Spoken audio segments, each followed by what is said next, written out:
প্রিয় দর্শক, তো আপনারা দেখতে পারেন, আপনারা কইবা এখানে বাচ্চারা ফায়ার ব্রিগেডের পিছনে কি করে। তো ঘটনাটি ঠিক এইটা যে আমি আছি বর্তমানে মেঘালয়ের মধ্যে যে বাৎসরিক একটা পূজা আছে, এটার বেডিং ক্লাব।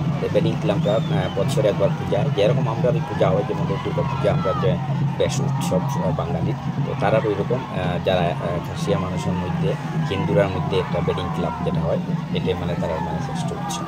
তো এই উৎসবের মধ্যে দেখতে পারতাম যেহেতু জল লাগে, কিন্তু যেহেতু বৃষ্টি হওয়ার কথা আসলে মানে বৃষ্টি হইতে লাগে, নাইলে যেরকম এনজয় যেটা করে এনজয়টা হয় না।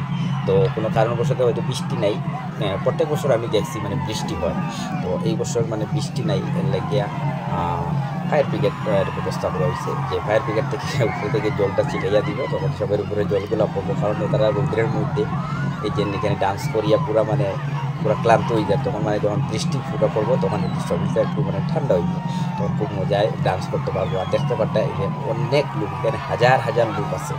আর বছরে একবার পূজা, আমরা যেরকম হয় তারা ওইরকম, তো খুব তারা এনজয় করে। আমি গেছিলাম এখানে একটা ফটো ক্লিক নিতে, আর দেখে খুব ভালো লাগছে, ভাই আমি একটা ফটো নিই। আর যেহেতু মেঘালয়ে আছি আর আপনারা জানালো, আর এখানে খুব এনজয় নেওয়া, তারা সবাই খুব এনজয় করতাম। মানে ফায়ার ব্রিগেড দিয়ে মানে জলটা এমন সিস্টেমে দেওয়া, মানে বৃষ্টির আকারে মানে জলগুলো পড়ে। আমি গেছিলাম দাদা, এখানে মোবাইল ভিজে যে বুঝে যায় সত্যিকারের বৃষ্টি আইসে, এরকম বুঝে যায়। হ্যাঁ, তো দেখে খুব মজা লাগছে। কিছু ফটো ক্লিপ নিলাম, প্লাস ভিডিও ক্লিপ নিলাম, অনেকগুলো রিলসও আছে। নেক্সট আর একটা ভিডিও অবশ্যই পাইবা। তো প্রত্যেক বছর এরকম পূজা হয়। আর এই জায়গাটা হচ্ছে এরিয়া ক্লিয়ার ডিস্ট্রিক্ট জালপেট, এই জায়গাটা এরিয়া করছে। আর খুবই বিশাল আকারে একটা পূজা হয়। আর আজকে যে পূজাটা দেখতে পাচ্ছেন, আজকে এখানে কাদার মধ্যে ডান্স করিয়া, আবার কালকে এই যে এখানে মূর্তি দেখা যায়, সবার একটু যে মূর্তিটা দেখা যায়, এই মূর্তিটা নিয়ে তুবে তারা এটা বিসর্জন করা। এখানে নিয়ে বিসর্জন করবা, আবার হাটিয়া দেখবা, হাটিয়া আইবা। খুব মজারই জিনিস, খুব ভালো লাগে।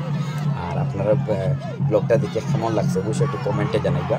আর যার যারই সাংস্কৃতিক মানে উৎসব থাকে, কতজনের কত মানে সিস্টেমে থাকে, আমরা একটা সিস্টেমে থাকে, তার একটা সিস্টেমে থাকে। তো যার যারই সিস্টেমে এটা বানাইতে, তো এই সিস্টেমটা দেখে কেমন লাগছে একটু অবশ্যই কমেন্টের মধ্যে জানাইবা। আর দেখতে থাকি আমি কিন্তু তাদের এই যে ডান্স করে, এই ডান্সের ভিড়ের মধ্যে কিন্তু আমি একবার গিয়ে ঢুকছিলাম।